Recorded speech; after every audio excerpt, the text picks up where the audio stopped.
The smell of spilt red wine and white roses filled the room, while my father blocked the exit with his phone held high to call the police. My younger sister, Chloe, cowered behind him in her fancy engagement gown, staring in complete disbelief at the tactical body armor I had strapped over my faded dress. He yelled at me in front of 20 wealthy guests, claiming I had abandoned my sister to go work a delivery shift and returned with a weapon to ruin her special night. Outside, the engine of my reinforced black truck was idling, flanked by two heavily armored federal vehicles that nobody inside knew belonged to the government. Inside my vehicle, the cabinet secretary was waiting for my signal so I could safely escort him through the front entrance. But my family believed I was just a gig worker delivering meal kits. Chloe's wealthy future father-in-law, Harrison, stepped forward with total arrogance and ordered me to drop my gear on his private property. I tapped the discreet earpiece hidden beneath my hair and whispered a 30-second warning just as a heavy door slammed shut outside on the stone driveway.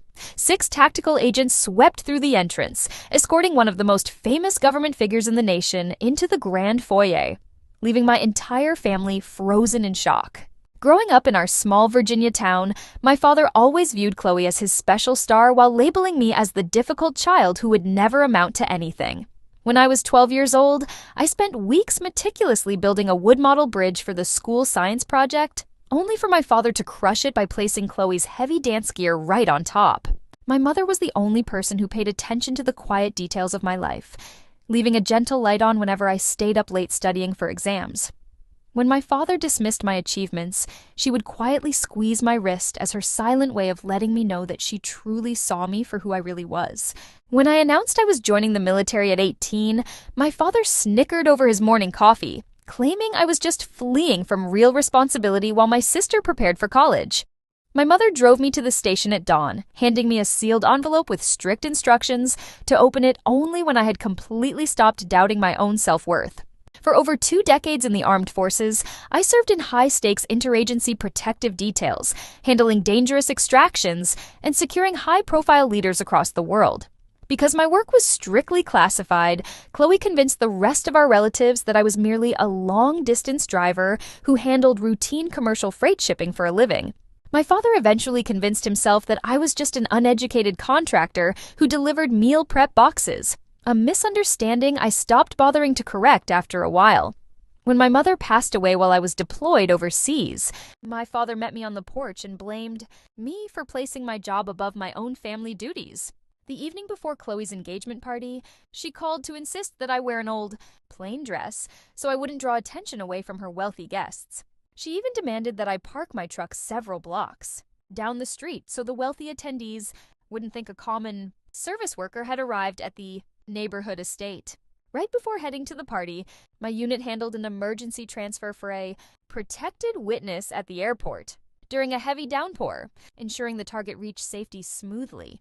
Soon after, my father sent me a blunt text message demanding that I haul bulk cases of party beverages in my truck without bothering to ask how I was doing. When I arrived at the luxury estate in my plain dress, the guards at the gate redirected me toward the back entrance until I insisted that I was actually an invited guest. Inside the grand hall, Harrison stepped over and made condescending comments about how society needs unambitious people like me to handle simple manual labor, while others lead.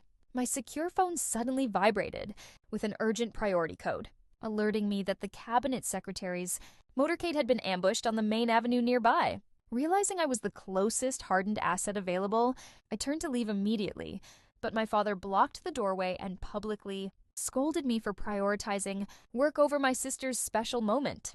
I ignored his harsh words, ran through the cold rain to my vehicle, strapped my tactical gear on over my dress, and raced toward the chaotic scene of the attack. I secured the secretary from his damaged limousine, pulled him safely into my armored vehicle, and realized the nearest safe compound to wait for backup was the very estate I had just left. I pulled through the front gates, parked across the steps, and entered the house with my weapon ready, completely stunning Chloe as she was complaining about my earlier departure. My father shouted that I was embarrassing the family once again, but everything went dead silent. When 6 federal officers walked through the front door, surrounding the cabinet secretary himself, the secretary addressed the crowd directly, explaining that I was an elite senior, commander in charge of critical security operations who had just saved his life from a major threat. Harrison stammered in disbelief while my father stood paralyzed with shame, finally realizing that the heavy truck outside had never carried simple meal delivery boxes. Once backup forces arrived and the perimeter was completely secured, I stepped onto the porch and finally opened the envelope my mother had given me 20 years earlier. Her letter reminded me that true strength is knowing who you are even when those around you refuse to see it, advising me to never shrink myself for people who devalue my worth. When my father stepped outside and recognized my mother's handwriting, his shoulders slumped with deep remorse as he realized how badly he had misunderstood his own daughter for decades.